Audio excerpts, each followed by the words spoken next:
Allô, allô! Je suis de retour après un été en cavale, assez occupé. Je pensais pas qu'elle allait être occupée comme ça. Fait que je vais attendre que vous joigniez à moi. Aujourd'hui, je vais répondre à toutes vos questions. Il y en a sur la nutrition, il y en a sur mes voyages et vous allez pouvoir en poser la semaine prochaine. Parce que je suis en direct à tous les mercredis à 10h sur ma page Facebook. Donc, la semaine prochaine, on va vraiment recommencer le contenu là, nutrition familiale. Fait que je vais vous donner plein de petits trucs que je fais au quotidien pour le retour à la routine, alléger la routine, là, que ce soit dans l'organisation des repas, des lunchs, la gestion des tâches là, avec les enfants. Fait que ça va être la semaine prochaine. Mais là, aujourd'hui, on prend ça plus relax. On se dit allô, donc dites-moi allô pour le retour de mes vidéos en direct du mercredi. Pour ceux qui sont nouveaux, allô Sandra, je m'appelle Sandra, je suis nutritionniste et j'ai 4 enfants entre 5 et 12 ans. Puis j'ai une question qui m'a été posée, en quelle année s'en vont mes enfants? Donc, j'ai Annette qui rentre à la maternelle, Louise s'en va en 2e année, Gilbert s'en va en 5e année et Agathe commence le secondaire. Donc, on a, tu sais, c'est sûr que c'est une grande étape pour Annette aussi de rentrer à la maternelle, mais vous comprenez que c'est ma 4e. Fait que la rentrée à la maternelle, là, c'est plus quelque chose qui est comme extraordinaire, même que je trouve que c'est long un peu, vous savez, parce qu'il commence une demi-journée, une heure, après ça une demi-journée. Moi, j'ai commencerai toute la journée, mais tu sais, c'est ma 4e qui rentre là, fait que je suis moins stressée. Par contre, Agathe qui s'en va au secondaire, ça me stresse un peu parce qu'elle est un peu stressée. Faut qu'elle prenne l'autobus. Nous autres, l'école est à côté, on n'a jamais pris l'autobus. Elle va partir plus tard le matin, elle va arriver plus tard, genre à 4h30. Fait que tu sais, ça, c'est beaucoup de nouveautés. Puis moi, je retourne à l'école aussi. Je commence samedi, puis j'ai vu le plan de cours ce matin, puis il faut que je fasse une vidéo de présentation pour samedi. Ça vaut 10%. Fait que je suis comme... Fait que je trouve ça le fun de vivre une rentrée scolaire aussi en même temps qu'Agathe parce que ça peut l'aider. En tout cas, ça lui montre que moi aussi je suis stressée, puis bon, si c'est nouveau, puis la façon de me préparer, je dis regarde, si j'avais pas regardé le plan de cours, je saurais pas que j'aurais une vidéo à faire. En tout cas, fait que je trouve ça le fun qu'on vive ça ensemble. Donc, hey, allô, je suis vraiment contente que vous soyez là quand même en grand nombre, en direct, ok? Donc, je sais qu'il y a beaucoup de personnes qui voient la vidéo en rediffusion. Donc, je continue pour ma présentation. Je suis nutritionniste, maman de 4 enfants, donc à tous les mercredis, je vais être en direct puis je vais vous donner des conseils sur la nutrition familiale. Donc, vraiment pratico-pratique concernant l'alimentation des enfants, la DME, la planification des repas, économiser à l'épicerie, l'allaitement, la grossesse, donc vraiment tout ça. Mais aujourd'hui, on prend ça un petit peu relax, donc si vous avez des questions, sur n'importe quoi, vous pouvez les poser. Voilà, fait que mon contenu régulier va recommencer, c'est-à-dire les stories vraiment dans le quotidien au niveau de la gestion des repas, les spéciaux de la semaine. Oh non, j'ai encore du spam. Je me rappelle que j'en avais la dernière fois. Fait que si jamais vous voyez du spam, là, s'il vous plaît, enlevez-les. Signalez-le ou je sais pas. Donc, voilà. Donc, j'ai des questions concernant à quel âge les enfants peuvent faire leur lunch. Puis je trouvais que c'est une bonne question. C'est sûr que quand ils sont petits, OK, ils peuvent, tu sais, comme maternelle, là, ils peuvent pas vraiment, OK, faire leur lunch au complet. Par contre, ils peuvent être impliqués, puis je vous suggère vraiment de les impliquer dès le départ, c'est-à-dire leur demander qu'est-ce qu'ils veulent manger, OK? Regarder des livres. Là, je l'ai pas encore reçu, OK, mais je sais que tout le monde l'a. Voyons, il est où? Il est ici. Bon, excusez, moi, je n'ai pas encore reçu le mien. Mais je sais que vous avez tous le tome 2 parce que vous avez tout le tome 1 et le tome 2. Fait que vous pouvez, avec vos enfants, regarder. Ça, c'est le livre de boîte à lunch de Nutrimini. Ça, c'est le tome 1. Le tome 2 est sorti, puis c'est un best-seller. Fait que vous pouvez regarder des livres avec vos enfants, même s'ils sont jeunes, et leur demander de mettre des post-it sur les recettes qui sont intéressées. Fait que déjà là, les enfants, quand ils vont avoir ça dans leur lunch, ils vont être beaucoup plus intéressés. Aussi, même à la maternelle, quand ils reviennent de l'école, là, ils peuvent défaire la boîte à lunch. C'est au pire juste tout mettre sur le comptoir, mais on est capable de leur donner des tâches comme ça. Plus ils vieillissent, plus ils peuvent mettre en place la boîte à lunch. Comme par exemple pour Louise qui s'en va en deuxième année, et je le faisais l'année passée aussi. Est-ce que elle, qu'est-ce qu'elle faisait? C'est que moi, je faisais le lunch, OK? Mais je mettais tout là. Mais elle mettait ça dans sa boîte à lunch et elle s'assurait d'avoir sa bouteille d'eau et ses ustensiles et sa petite glace, OK? Puis elle était capable. Fait que n'hésitez pas à leur faire faire des tâches comme ça, puis ça va vous soulager également. Gilbert et Agathe, donc 10 et 12 ans, ils sont capables de faire leur lunch au complet. Et aussi, le fait que nous, on fait ça depuis des années, tu sais, vous voyez, j'ai des enfants plus vieux, j'ai pas besoin de leur dire, ben, ça te prend un muffin, ça te prend une sandwich, ça te prend des crudités, ça te prend un fruit, ça te prend un yogourt, malgré que je pourrais avoir un guide là, sur le frigo pour les aider. Ils savent qu'est-ce qui va dans une boîte à lunch. Fait que de les impliquer, ça fait en sorte qu'ils apprennent en même temps.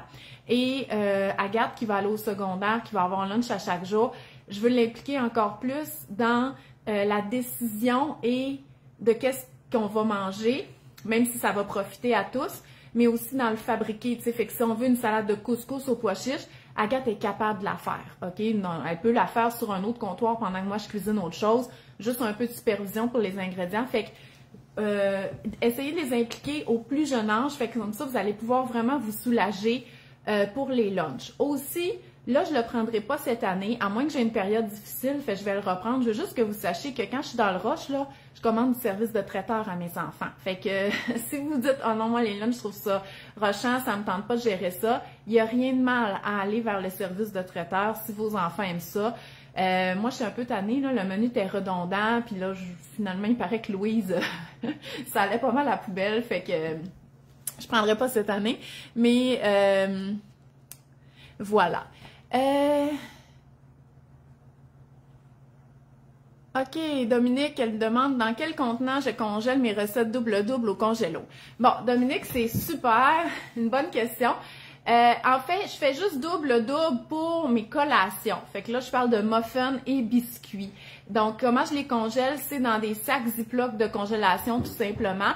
Je les congèle là-dedans, OK? Et je récupère le sac, là, une fois qu'il est vide, je le lave, puis il va congeler d'autres muffins. Si c'était...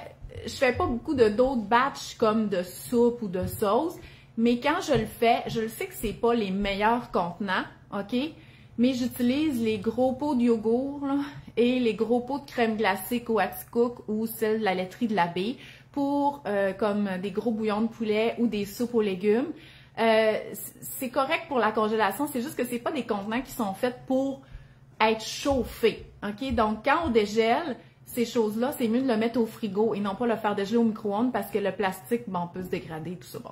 J'imagine que c'est pas la fin du monde avec le tas de produits chimiques qu'on a constamment, là, mais les plats de yogourt ou de crème glacée sont pas vraiment faits pour être chauffés. Mais c'est ces contenants-là que j'utilise. Moi, je suis vraiment pour réutiliser mes affaires. J'ai tellement de la misère à me créer des besoins. Là, je n'arrête pas de me dire, il faudrait que je me crée des besoins pour, tu sais, les beaux muffins, les beaux moules à muffins Trudeau, là, confetti, que ça a l'air full facile à laver puis tout, mais j'ai déjà des moules à muffins, fait qu'on dirait que je suis juste pas capable de les acheter parce que j'en ai déjà. En tout cas, fait que je suis pas bonne pour me créer des besoins, fait que c'est là-dedans que je congèle.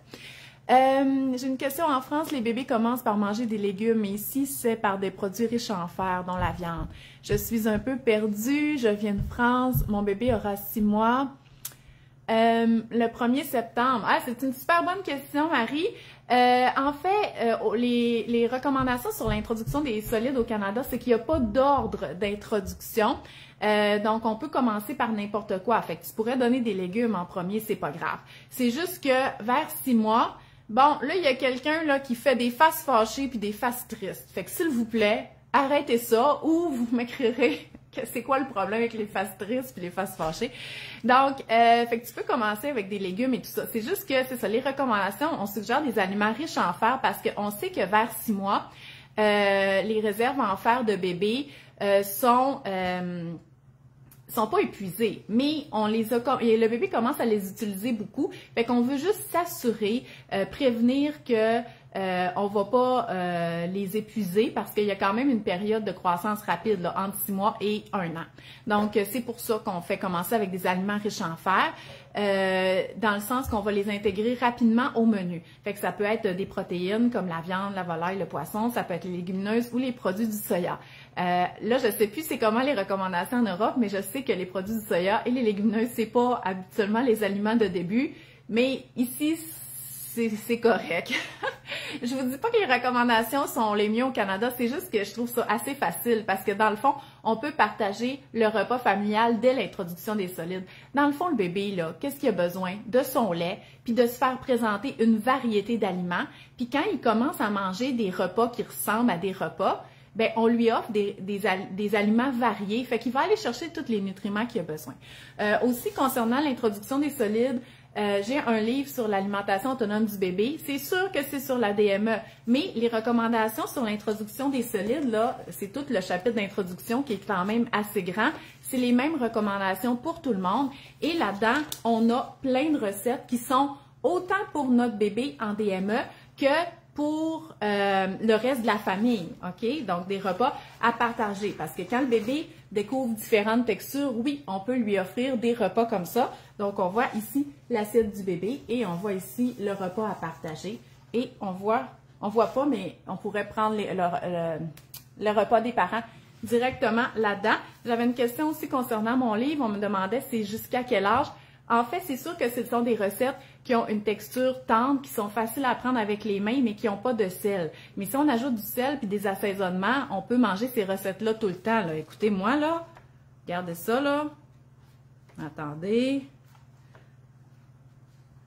Tu sais, moi, là, ne dérangerait pas de manger ça pour souper. C'est exactement pour ça que les recettes ont été créées. OK? Ça va devenir vos bases de recettes familiales là, pour la suite.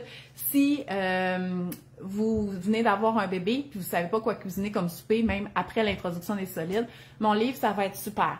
Ce livre-là, étant donné que c'est plus une nouveauté, hein, ça va faire 1 an qu'il est sorti, vous allez le retrouver toujours en librairie et toujours sur mon site web qui vous emmène à la boutique de Pratico Édition. Donc, je vous le suggère. Écoutez, je l'aime, là, mais je vous le suggère parce qu'il est pratique.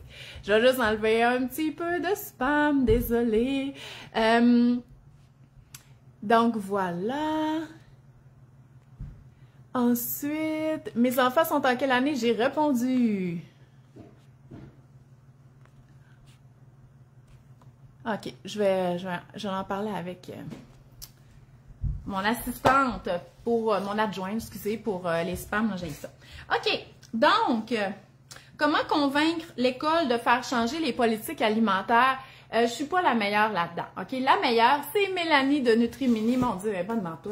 Donc, Mélanie, là, qui a écrit ce livre-là, elle est vraiment la pro.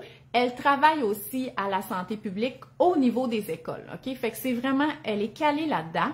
Et elle a écrit un article que je vais vous partager dans les commentaires, que vous pourrez lire et partager, là, puis, qui est approuvé par les profs. Là, tout le monde aime cet article-là. Ça va vous aider. Mais c'est sûr, j'ai pas le choix de vous dire, il faut s'impliquer. OK? Si vous voulez être sur le comité de parents, ou je m'en rappelle plus comment ça s'appelle, le CA, ces choses-là, c'est de même qu'on fait changer les choses. OK? C'est juste, c'est pas que les politiques sont pas bonnes. C'est juste que les politiques qui sont appliquées à l'école, c'était les politiques qui étaient supposées servir de ligne directrice si on offrait un service de cafétéria. OK? C'est sûr que si l'école offre un service de cafétéria, c'est sûr qu'il faut que ce soit des repas équilibrés, OK? Mais c'est comme si on avait pris ces politiques alimentaires-là puis qu'on avait décidé de l'appliquer aux boîtes à lunch qui sont gérées par les parents. Les parents, ils ont le droit d'envoyer ce qu'ils veulent, OK? Vous êtes responsable de votre enfant. Donc, il n'y a pas de police à faire par rapport aux boîtes à lunch, là, OK? La décision vient des parents envoyés. En tout cas, bref, vous lirez cet article-là, je vais le mettre dans les liens, mais il faut s'impliquer, OK? Comment je retombe dans la routine? Hey, là, je m'excuse. Je vais aller avec les questions de nutrition avant. Les meilleurs craquelins pour les lunchs, OK? La question, c'était plus pour l'hummus. Il faut regarder les ingrédients. Bien, premièrement, il faut qu'ils nous plaisent au goût, OK? Parce qu'on a bien beau trouver un craquelin qui est comme parfait au niveau nutritionnel. Si on ne l'aime pas, puis les enfants ne l'aiment pas, il ne sera pas mangé. Fait qu'on n'est vraiment pas gagnant. Donc, on va regarder les ingrédients, OK? Si ça ressemble à du pain sec, OK? C'est probablement un bon craquelin, OK? Fait qu'il y a de multiples de farine, un peu de sel, ça devrait être correct. S'il y a vraiment plein d'ingrédients, ben là, tu sais, on peut comme, c'est pas toxique, là, mais tu sais, c'est moins, ça ressemble moins à un pain sec. Et en parlant de pain sec, faut pas oublier que ça aussi, c'est des bonnes options. Fait que comme par exemple du pita, un pita sec, des chips de tortilla, qu'on fait cuire au four, ou même comme ça, là, moi j'envoie un pita ou une tortilla à l'école avec rien dessus, puis mes enfants tartinent le thon, ou les mini pita. Fait qu'on peut vraiment y aller avec des vrais dérivés du pain, mais sinon on lit les ingrédients, puis si on se dit, ben, il y a des graines de lin, il y a de la farine, il y a des graines de tournesol, un petit peu de sel, ben, tu sais, ça ressemble un peu à un pain sec, là. Fait que ça, c'est un bon critère pour les craquelins. Je peux même pas vous dire de marque parce que, je les connais pas tant, j'ai pas une grosse acheteuse de craquelin. Puis deux, la minute que tu trouves un producteur, il discontinue puis il en fabrique un autre. Fait que c'est vraiment difficile de rester à jour là, sur les produits alimentaires.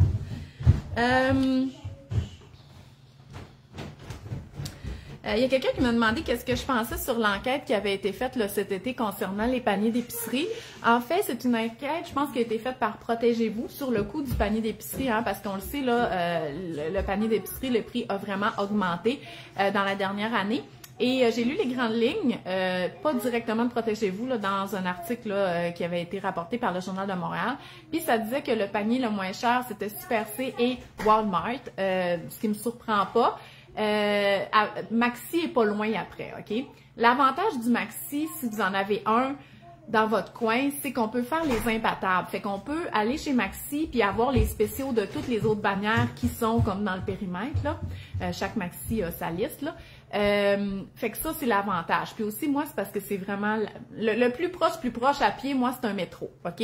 Mais au coin de la rue, c'est un Maxi, puis le Super C, sérieux, il est vraiment pas loin. Donc, mais une des choses qui ressortait de cette enquête-là, c'était que ça vaut pas la peine de faire plein d'épiceries, OK? Fait que si vous dites, moi, je vais Super C ou je vais chez Walmart ou chez Maxi, ben en restant à cette épicerie-là, puis en faisant tous vos achats, puis mettons en achetant sans la marque maison et tout ça, vous allez économiser. Puis si vous changez d'épicerie, même avec le prix du gaz, là, je pense que les économies étaient comme peut-être juste de 5$, alors que en choisissant son épicerie et en la faisant toute là, c'était comme 40$ par semaine. Fait que c'était quand même intéressant. Il y a plein de trucs pour économiser, puis je vais en reparler une autre fois. Hier, si vous avez vu mes stories, moi, je vais au surplus de pain. Fait que, tu sais, moi, un pain, là, puis moi, en plus, un surplus de pain de pommes, puis on la marque Bon Matin. Fait que moi, là, j'achète le pain bio Bon Matin pour les toasts des enfants. C'est 10 pour 10$. Fait que, tu sais, il y a des moyens d'économiser, là, OK? Fait que ça, je vais en reparler une autre fois. Mais je trouvais que ça faisait du sens, là, l'enquête de Protégez-vous. Puis je vais vérifier, mais si c'est dans le magazine Protégez-vous, je vais le regarder au complet. Ensuite, OK, j'avais des questions sur l'alimentation des enfants. Est-ce que c'est normal qu'un enfant de 2 ans qui aimait de tout se mette à bouder les aliments? Oui. À 2 ans, il se passe plein d'affaires. Premièrement, la croissance ralentit, fait qu'ils ont moins faim. Hein? Fait que là, ils mangeaient beaucoup, mais là, ils ont moins faim, fait qu'ils mangent moins. Ils commencent à vouloir avoir un peu le contrôle sur leur environnement. Puis là, ils ont remarqué que la nourriture, ça marchait, OK? Fait qu'il y avait le contrôle, OK? Fait que quand ils disaient non, il y avait une réaction des parents et tout ça. Donc, il y a ça qui se passe aussi. Ils comprennent mieux leurs préférences, OK? Ils peuvent avoir une préférence pour certains goûts, certaines textures. Ils ont aussi maintenant la néophobie, donc la phobie de la mais c'est pas la phobie, mais la peur, l'incertitude par rapport à la nouveauté. Fait que là, les aliments qu'ils connaissaient, qui sont présentés de façon différente, ils aiment plus vraiment ça et tout ça. Fait qu'il y a beaucoup de choses qui se passent là pendant la période 18 mois à 2 ans ou même 3 ans. Donc, ça veut pas dire qu'il faut se mettre à faire juste ce qu'ils aiment, OK? Ça veut dire qu'il faut essayer de mettre en place des façons d'intervenir par rapport à l'alimentation des enfants chez les 2 parents qui vont être constantes, OK? Pour que l'enfant, il se fasse un peu toujours faire les mêmes interventions ou dire les mêmes paroles, avoir un horaire régulier. Et c'est vraiment tout ce qu'on explique dans notre webinaire à moi puis Mélanie de Nutrimini. la star derrière le livre des boîtes à lunch, dans notre webinaire sur l'alimentation des enfants. Donc, je vais mettre le lien aussi. Oui, c'est possible dès 18 mois, Janie, désolée. Donc, il explore au début, puis après ça, ben, ça comme, ouais, non, je suis plus sûre. Mais je vous le dis, la néophobie, puis tout ça, avec le temps, c'est vraiment moins pire, OK? Moi, mes enfants, c'est pas un problème. C'est sûr que j'ai jamais eu des problèmes au niveau de la texture et tout ça chez mes enfants. Puis moi, j'ai toujours prôné, ben, t'aimes pas ça, mange pas, c'est pas mon problème. Tu sais, un peu, moi, j'appelais ça de la nonchalance, mais finalement, c'est vraiment le partage des responsabilités. Fait que, tu sais, ils ont vraiment appris à graviter avec une multitude d'aliments. Fait que je vous suggère vraiment d'écouter mon webinaire, notre webinaire sur l'alimentation des enfants. C'est vraiment expliqué au complet, c'est vraiment dans l'intervention. Puis souvent, les parents, ce qu'ils vont nous dire, c'est « Ah, moi, il mange bien en garderie, mais dès que je suis chez nous, il mange plus. » Ben là, c'est vraiment la preuve que c'est souvent le comportement. Bon, OK. Je pensais qu'il y avait le drapeau italien d'une affaire que j'ai bloqué, mais parce que je me disais peut-être des questions sur mon voyage en Italie. Hey, excusez, j'ai la misère à gérer avec les spams puis tout ça, là, puis c'est comme le retour, là, je vais devenir plus concise. Non, je suis vraiment pas concise dans la vie, là. Mais en tout cas, je vais essayer. Donc, voilà. J'avais aussi une question par rapport au dessert. Puis ça, c'est clairement une maman qui écoute nos dires à moi puis Mélanie parce qu'elle dit, comment on explique ça à l'enfant que il peut manger à volonté le repas principal, mais pour le dessert, c'est juste une portion. OK? Parce que l'enfant est responsable de la quantité. Qui va manger. Fait que nous, on décide, c'est ça le souper ce soir, il peut manger 3 parts de saumon s'il veut, puis pas manger de riz. Ça, c'est sa quantité à lui, il faut accepter ça. Mais quand vient le temps du dessert, effectivement, il y a une portion. Puis c'est pas qu'on contrôle ou c'est pas qu'on veut pas qu'il en mange à volonté. C'est parce que le dessert, même si c'est un fruit et tout ça, c'est une saveur qui est plus sucrée, puis habituellement, ça plaît plus aux enfants. C'est naturel, OK? C'est vraiment quelque chose de inné. Et effectivement, les enfants vont avoir une préférence vers ça. Et on peut pas juste se nourrir de dessert, puis il faut pas oublier, c'est ça souvent qu'ils vont manger à la collation aussi, des saveurs qui sont un petit peu plus sucrées.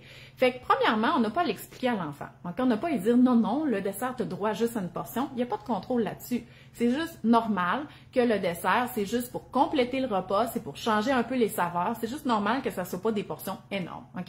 Fait que si on a décidé que c'est de l'ananas, on coupe 2-3 belles tranches d'ananas, on le met dans un petit plat, puis c'est ça le dessert. Puis quand il y en a plus, ben il y en a plus, ça ira pour demain matin le reste de l'ananas ou tout ça. Et fait qu'on n'a pas à l'expliquer, OK? Puis même pour le repas, quand on dit que c'est à volonté, on n'a pas à le dire à l'enfant, on n'a pas à dire « tu peux en manger comme tu veux ». C'est comme « il est là, sers-toi ». Si on fait le service, on dirait « est-ce que tu as encore faim, tu veux-tu encore de la nourriture ?» Mais on n'a pas besoin de dire « tu peux en manger comme tu veux » parce que on n'a pas besoin de lui donner d'indications, OK? Il va manger comment qu'il sent, comment son appétit, si l'aliment lui plaît ou pas, parce qu'il y a ça qui rentre en ligne de compte aussi. C'est pas juste j'ai faim, je mange, c'est vraiment pas juste ça. Fait que, hey, mon Dieu, l'alimentation des enfants, c'est hyper complet. Fait que je vous suggère vraiment le webinaire. Écoutez, vous allez l'avoir pour votre argent. Et il y a tellement d'informations et des informations pratiques à mettre en pratique. Puis comme je vous dis, avec l'alimentation des enfants, c'est de la constance et de la persévérance. C'est ça qui est important. Bien contente du retour des vidéos, surtout que mon meeting des mercredis 10h est maintenant les mardis. Hey, super ça! Fait que là, tu m'écoutes en direct pour vrai. Paola, ça me fait plaisir d'écouter, j'ai suivi tes vacances, c'était super cool. Ben, moi, c'est vrai que c'est cool mes vacances, mais je comprends que c'est pas mon programme régulier, puis peut-être que vous me suivez pour mes conseils au quotidien. L'été, moi, c'est pas moi qui cuisine. Je suis chez ma mère, je suis chez ma belle-mère, je suis en vacances. Fait que je sais que c'est plus difficile parce que j'ai pas vraiment de contenu nutrition familiale, mais écoutez, moi, j'ai besoin de ça, OK? Ma vie est relaxe, OK? Je gère bien mes affaires, même si je suis toute seule avec 4 enfants. Mais j'ai besoin de 2 mois off pour toffer mes 10 mois de routine, OK? Parce que sinon, j'aurais vraiment de la misère. Fait que, voilà. Fait que je trouve ça plate aussi parce que j'aimerais ça cuisiner l'été avec l'abondance des fruits et légumes, mais je suis pas vraiment chez nous, je suis pas dans mes affaires. Puis c'est ça. Mais cet été, c'était particulier. J'étais supposée rester plus longtemps chez nous, mais là, au printemps, moi puis mon ami, on a décidé qu'on s'en allait en Italie. Fait que là, ça faisait que je devais faire garder les enfants par les grands-parents. Fait que ça a comme rallongé vraiment notre séjour au Saguenay. Mais sinon, je serais revenue là, début du mois d'août ici. Mon bébé à 8 mois, je lui offre presque tout ce que je fais. Au début, il goûtait tout, super énergique.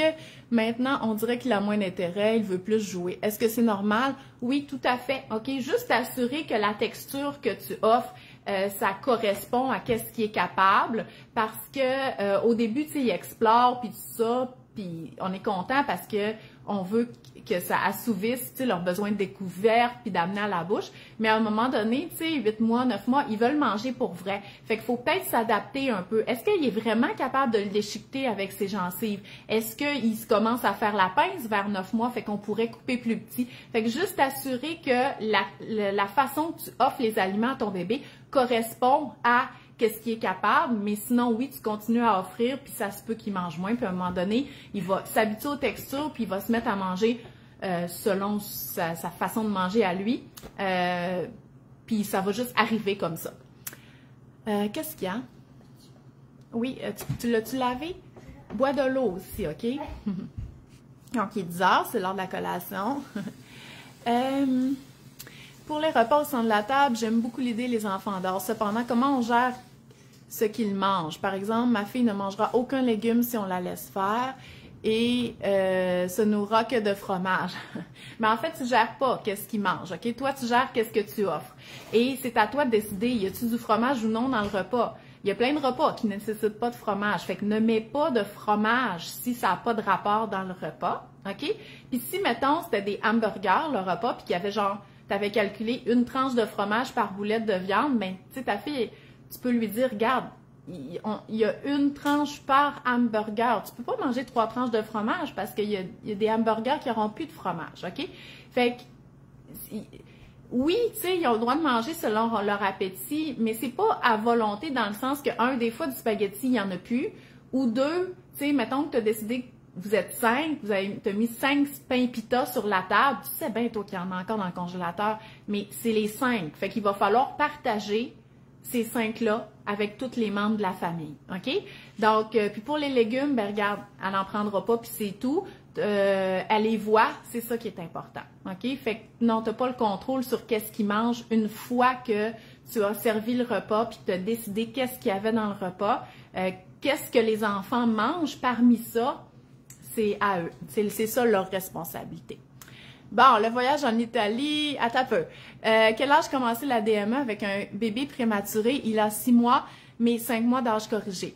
Ben en fait, il faut qu'il y ait le développement d'un bébé de 6 mois d'âge, de 6 mois non prématuré. Fait que si à 5 mois, si à 6 mois, il y a le développement d'un bébé de 5 mois, c'est sûr qu'il ne peut pas manger la DME de façon sécuritaire. Donc, soit tu peux attendre un petit peu, ou soit tu peux commencer l'introduction des solides avec des purées, OK? Puis surtout que les bébés prématurés, souvent, ils ont des réserves en fer insuffisantes parce que les réserves en fer se forment dans le dernier trimestre là, de la grossesse. Fait que souvent, sont supplémentés là, dès la naissance. Mais il faut pas trop tarder l'introduction des solides aussi, surtout l'introduction des aliments riches en fer. Fait qu'à ce moment-là, on pourrait commencer avec des purées, des céréales de bébé riches en fer, des fruits, des légumes. Et on fera une transition en offrant des aliments DME en fin de repas quand notre bébé aura 6 mois et il pourra manger de façon sécuritaire. Là, je sais que j'ai juste pitché ça de même, mais ça se fait très bien. J'en parle également dans mon livre. Excusez, il faut que je gère mes spams. Bon, merci. Je sais que je suis très belle aujourd'hui. OK, bon, je vais prendre une petite gorgée d'eau, là. Excusez, je suis bien stressée.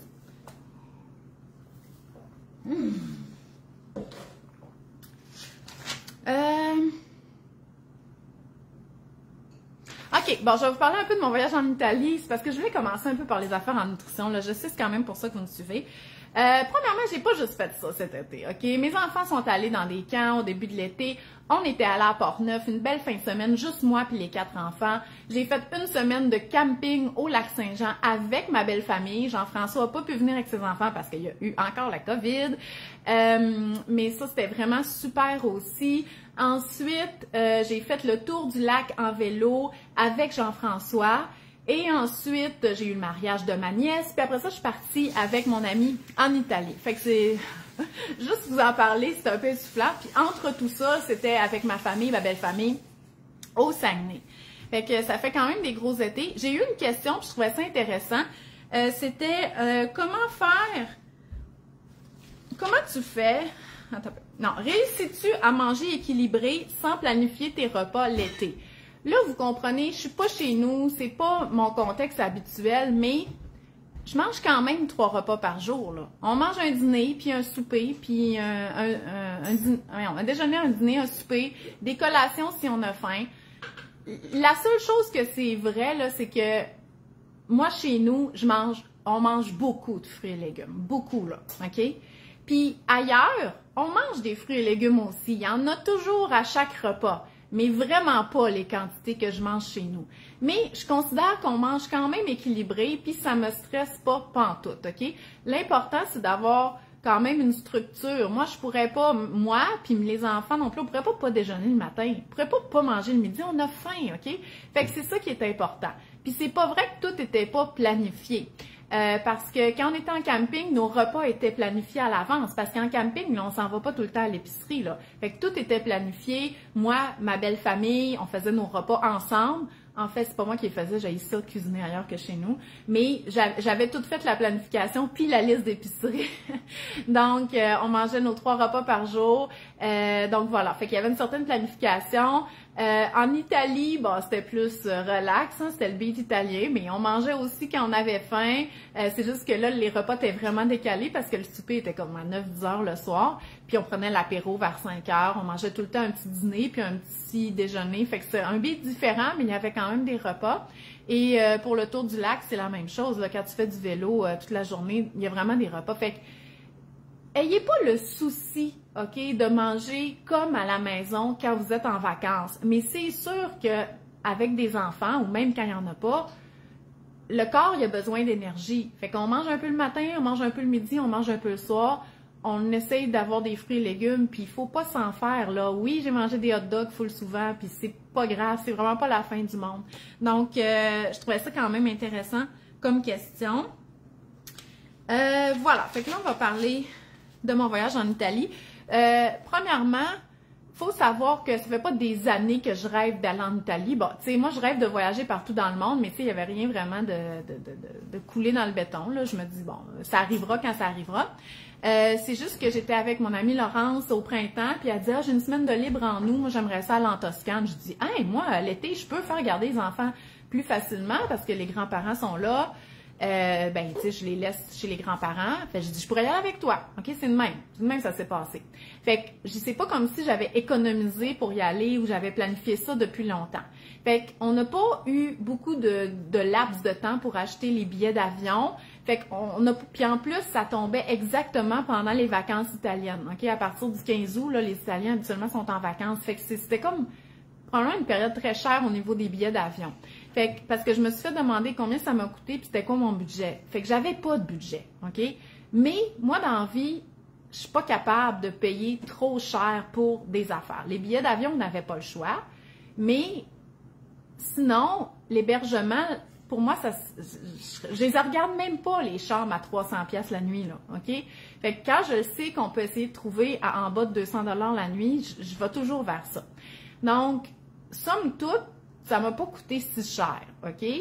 Et, faut pas oublier, j'étais pas avec mon conjoint ou mon mari, fait que nos dépenses étaient toutes divisées par 2.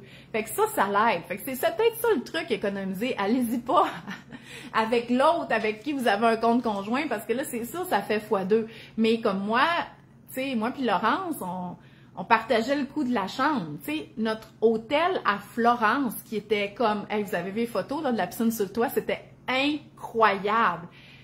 En canadien, avec les taxes, tout ça inclus, ça coûtait 186 $ la nuit, mais on était 2 à le payer, tu sais, vous comprenez? Fait que c'est comme, ça n'a pas coûté si cher que ça. Donc voilà.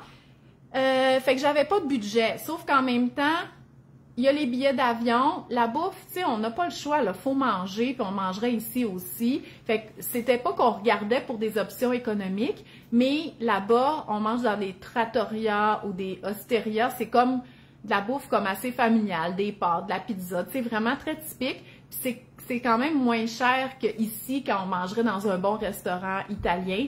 L'alcool, c'est pas très cher non plus.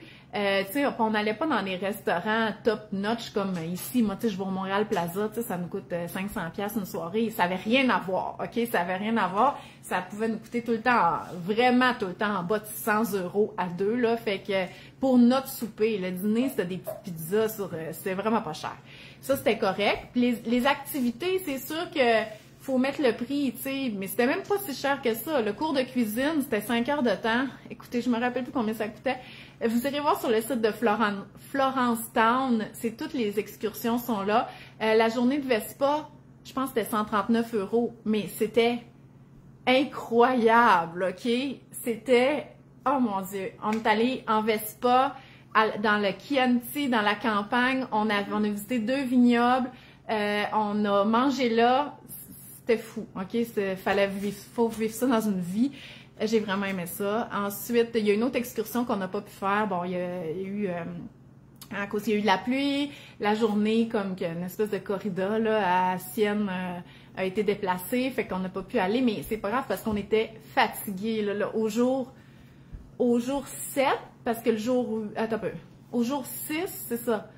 Le jour 7, on s'en allait à Venise, mais le jour 6, qu'on était supposé aller à Sienne puis San Gimignano, on n'a pas pu y aller, mais il faisait comme 40 degrés, puis on avait vraiment chaud. Fait qu'on était vraiment fatigués, fait qu'on s'est reposé, la piscine, puis tout ça. Puis ça fait du bien aussi. Puis je me suis fait demander, est-ce que je suis épuisée de mon voyage en Italie ou est-ce que j'ai trouvé ça épuisant? Oui, mais tu sais, t'es là, fait que t'es comme sur l'adrénaline, puis tu fais toutes les activités.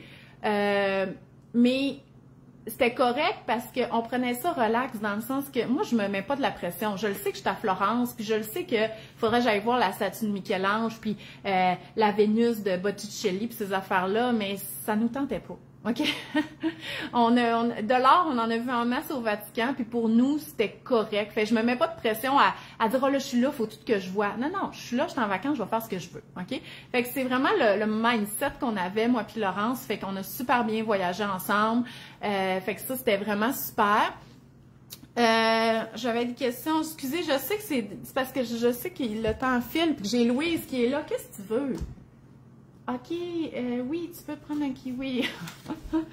Bon, elle est là, elle me regarde depuis tantôt. Est-ce que j'ai pris vol aller-retour pour Rome? Non, OK, c'est parce que nous, on voulait juste aller en Toscane. On voulait aller à Florence, mais il n'y avait pas de vol direct. Fait qu'on a fait vol direct à Rome, mais on est revenu vol direct de Venise. Puis entre Rome, Florence, puis Venise, on voyageait en train. C'est tellement facile, là, aucun sens. C'est pas dur voyager en train en Europe, là, c'est facile. Puis notre vol de Rome, ça a vraiment bien été. C'était un vol de nuit.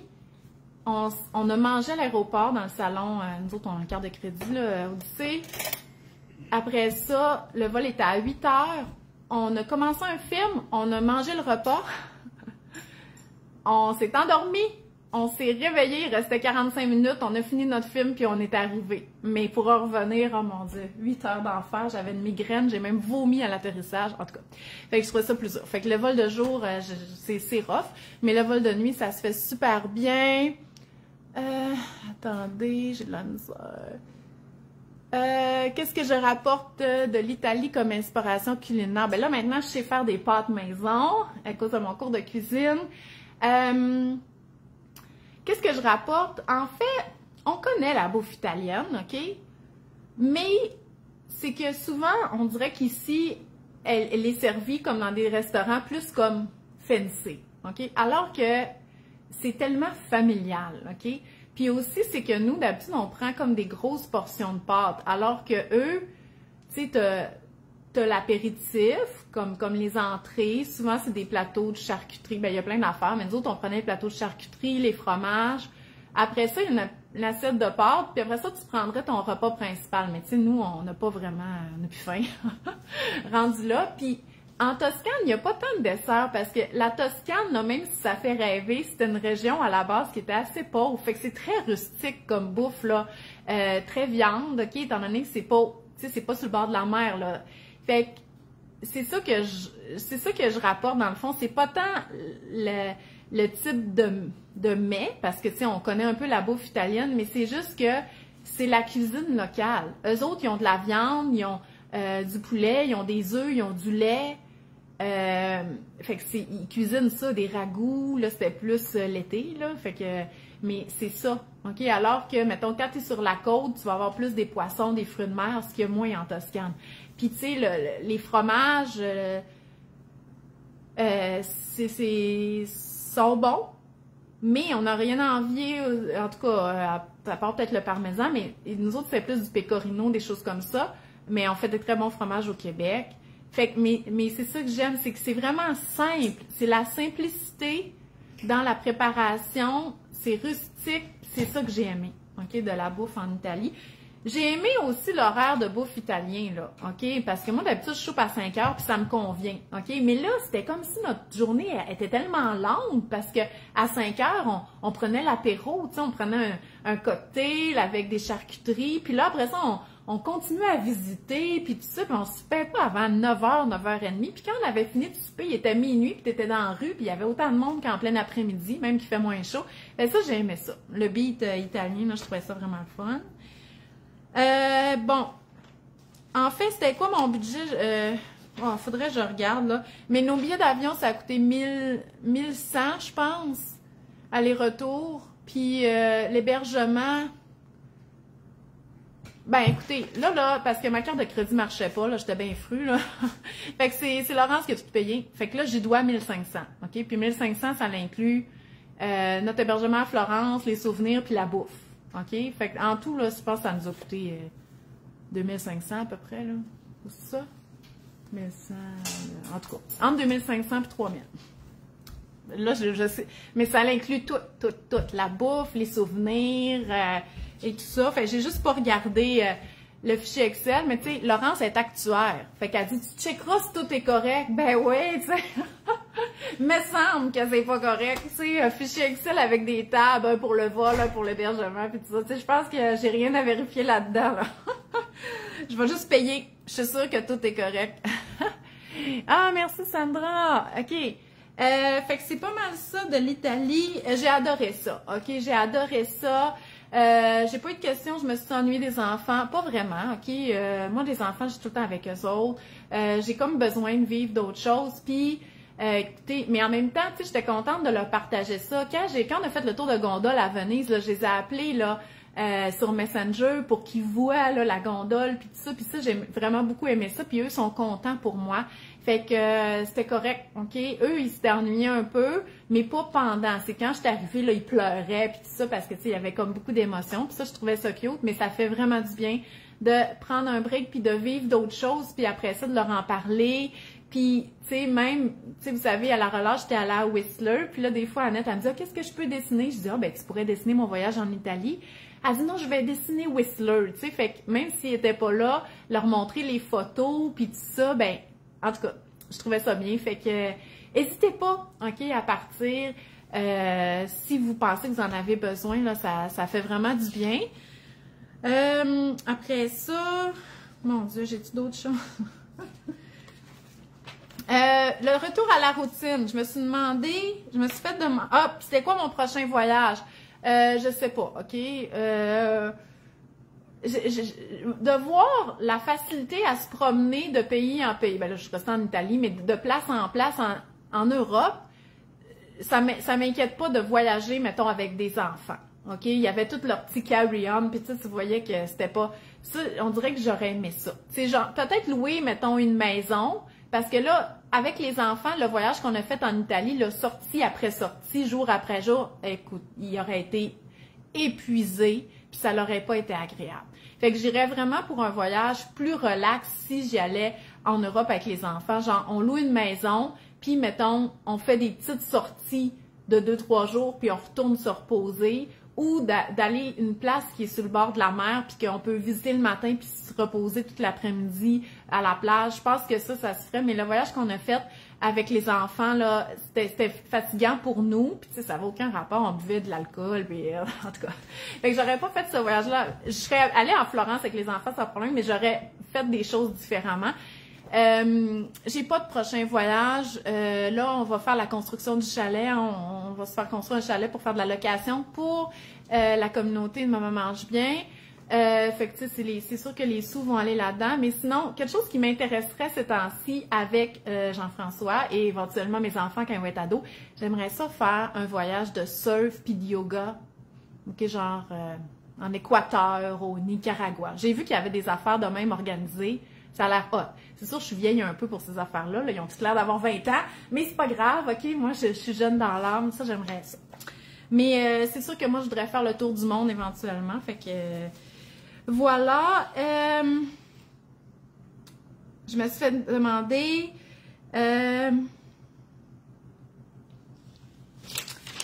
Est-ce que ça me fait peur le retour à la routine avec les enfants? Non, pas du tout.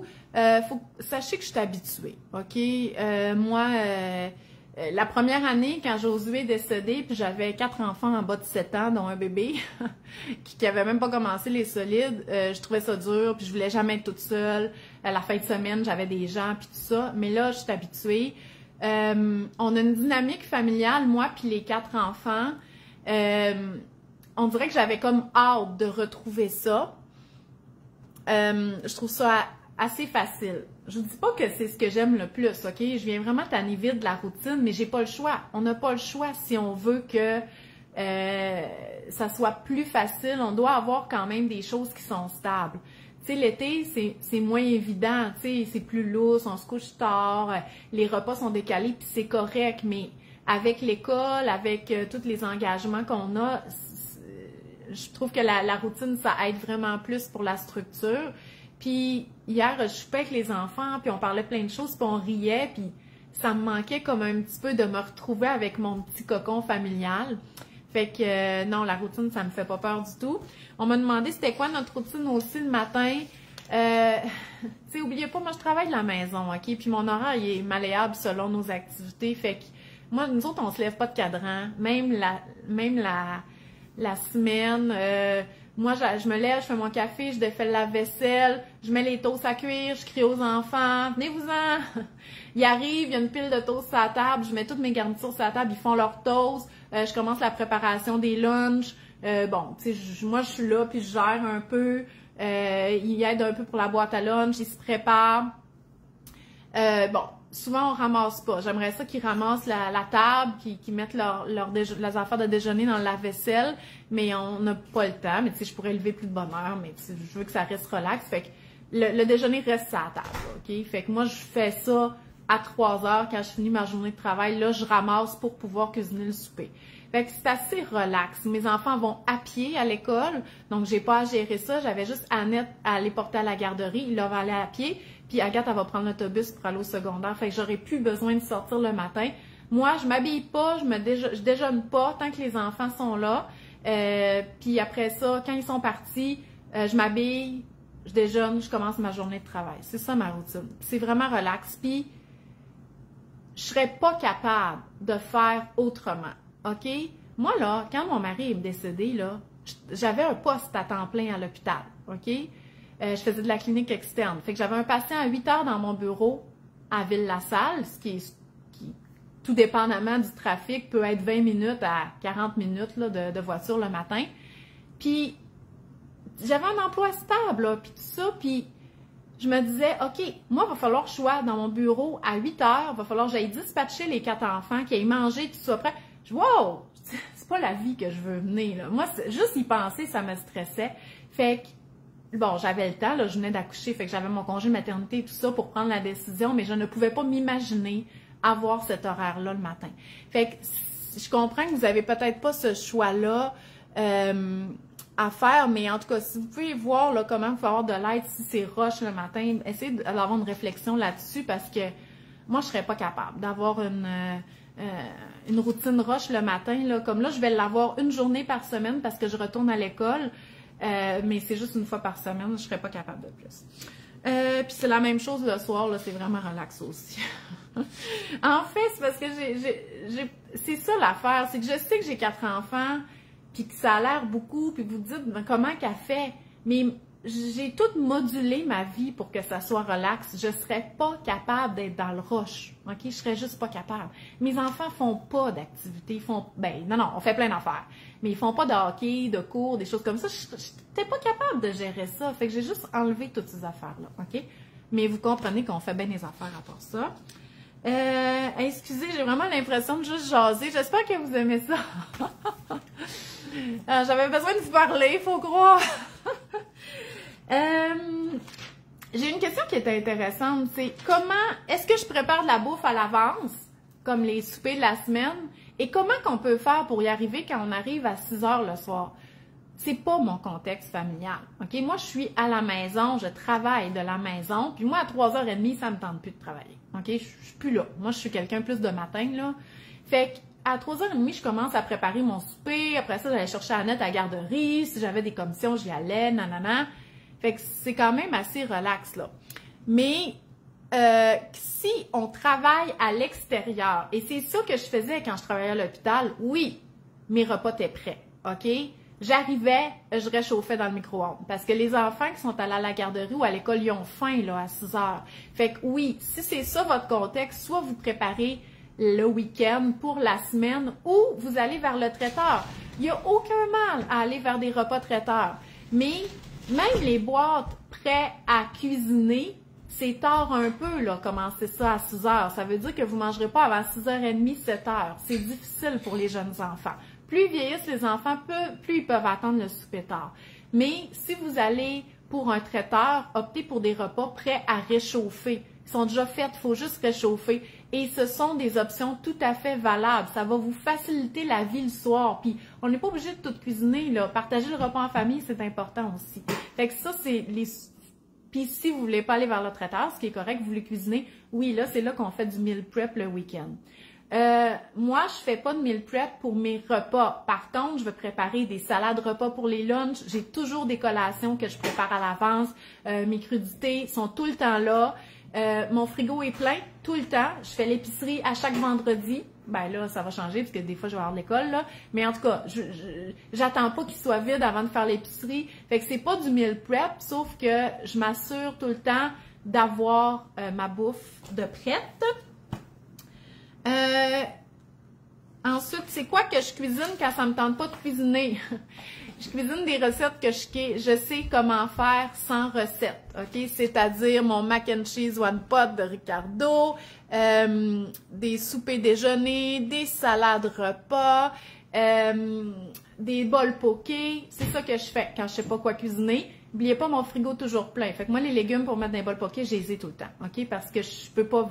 Moi, je peux pas commencer la semaine avec pas de cocon puis pas de poivron. On dirait que je saurais pas quoi faire. OK? Fait qu'il faut tout le temps que j'aie mes légumes, mes fruits pour compléter mes repas. D'ailleurs, toutes les recettes que je fais souvent, pas de recettes, sont dans mon livre numérique, les recettes du garde-manger. Il y a quelqu'un qui me dit, j'aimerais savoir un guide de survie pour parents aux horaires atypiques. En fait, que vous ayez plein d'activités avec les enfants, si vous avez des horaires atypiques, s'il y en a qui ont des ados qui travaillent, il vous faut un plan. OK? Regardez votre semaine, là, puis écrivez toutes les activités. Là, vous le savez que maman travaille de soir, fait que la routine, elle va être faite par l'autre parent. Puis si l'autre parent, il n'est pas capable de cuisiner, ben là, il faudrait que ce repas-là, là, que maman n'est pas là, mettons, il soit déjà fait. OK? Fait qu'il faut planifier comme ça. Ah, là, il y a une pratique, là, à 5h30 de hockey, il faut manger avant. Mais ça va être des sandwichs, puis ils vont être faits la veille pour qu'à 4h, quand les enfants viennent d'école, on mange des sandwichs. Fait qu'on n'a pas le choix, il faut vraiment s'organiser comme ça. Puis moi, même si c'est vraiment plus petite échelle, là, il y a une journée, comme là, moi, samedi, j'ai de l'école, OK, toute la journée, OK? Fait que là, j'ai impliqué Jean-François dans la gestion de mes enfants. Je sais que le soir, on mange un barbecue chez Jean-François. Mon lunch, je sais qu'est-ce que je vais manger. Je me coucherai pas trop tard le vendredi. Je sais qu'est-ce que les enfants vont manger pour dîner. Il faut faire un plan comme ça.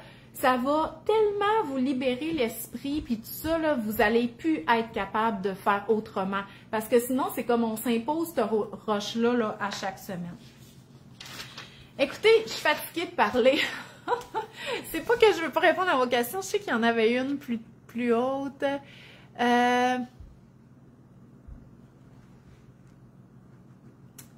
Elle aime moins les protéines, le bébé de 16 mois. Souvent, c'est une question de texture, OK? Fait que souvent, les enfants vont préférer le tofu, les légumineuses, ils préfèrent la texture. Sinon, y aller avec des viandes qui sont tendres ou y aller vraiment avec de la viande hachée, style pain de viande, des choses comme ça.